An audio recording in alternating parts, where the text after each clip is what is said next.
बाप बढ़िया मु जोड़ी की रही मो निज घर बढ़िया सी मो बापा बढ़िया मु जानी सब।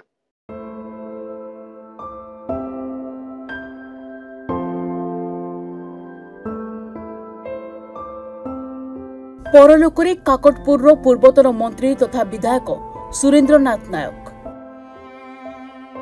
93 वर्ष बयस भुवनेश्वर स्थित बासभवन में तांकर देहांत होईछि। दीर्घ दिनरू वार्धक्य जनित रोगरे पीड़ित थिले सुरेन्द्र। काकटपुर राजनीति में जड़े लोकप्रिय राजनेता भाव में बेस परिचित थिले सुरेन्द्र। तेबे काकटपुर से 7 थर विधायक भाव में निर्वाचित होइथिले। रामचंद्र नायक समिति सभ्य नयागढ़ ग्राम पंचायत। अति दुखर विषय और मर्माहतर विषय आज राज्य राजनीति में काकटपुर राजनीति एक विराट शून्य स्थान सृष्टि होती।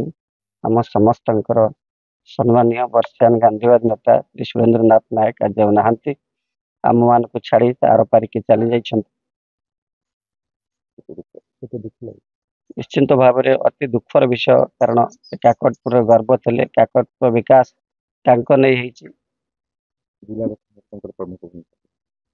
अन्य बार मुख्यमंत्री जो स्वर्गत विजु पट्टनायक थे से सुरेन्द्रनाथ नायक राजस्व मंत्री था। अवदान 13 कोटी जिला को प्रशासनिक सुविधा 30 कोटी जिले में रूपांतरित करते। केवल से नुहे महाबात्यार ओडिशार जनजीवन जिते ध्वस्त विध्वस्त हो जाता गोटे वाक्य समग्र ओडिशार जनमानस को आंदोलित करथिला।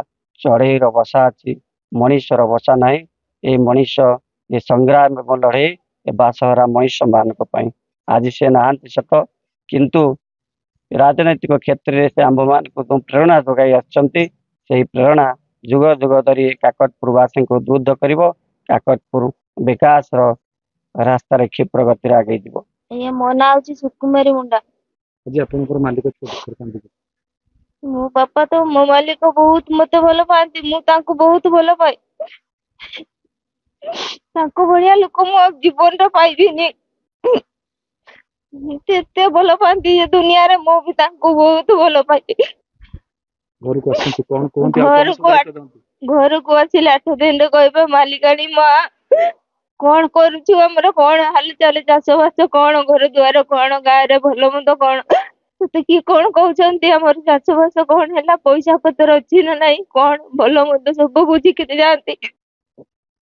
आज चलीगला मत एत कष्ट लगुच कि दुनिया रे मोर केही ना तो बापा माँ छाड़ी आसी बापा माँ ना बापा माँ बढ़िया मु जोड़ी की रही मो निज घर बढ़िया सी मो बापा बढ़िया मु जानी सब। अस्तरंग पंचायतर चेयरमैन भाव में निजर राजनैतिक क्यारियर आरंभ करथिले सुरेन्द्र नायक। 1971 मसीह से प्रथमे उत्कल कांग्रेस टिकेट रे विधानसभा को निर्वाचित होइथिले।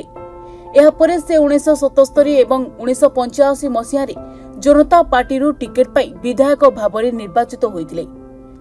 परे 1990 सहित 1995 उपनिर्वाचन रे मध्य जनता दल टिकेट रे विधायक भाव में निर्वाचित होइथिले।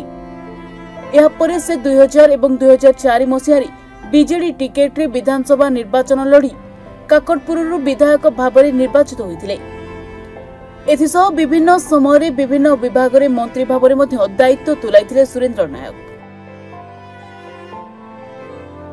काकटपुर राजनीति रे से थिले जणे टाणुआ राजनेता। सरपंच भावे राजनीति मैदान को ओह्लाइथिबा सुरेन्द्र शिक्षा स्वास्थ्य राजस्व भली विभिन्न गुरुत्वपूर्ण विभाग दायित्व सुचारू रूपे तुलाइथिले। 1977 मसीह से विधानसभा उपबाचस्पति भाव में दायित्व तुलाइथिले। परे से 2000 मसीह पंचायतराज विभाग मंत्री भावे दायित्व ग्रहण करने सहित 2002 रे गणशिक्षा और 2004 रे कृषि विभाग मंत्री भाव में दायित्व तुलाइथिले। विभिन्न समय पदवी रे थाई से जनस्वार्थ पई काम करि आसुथिले। एभली जणे दक्ष राजनेता को हराई राज्य राजनीति महल रे शोकर छाया खेली जाइछि। Kakatpur Tulu Behera report Swadhikar news.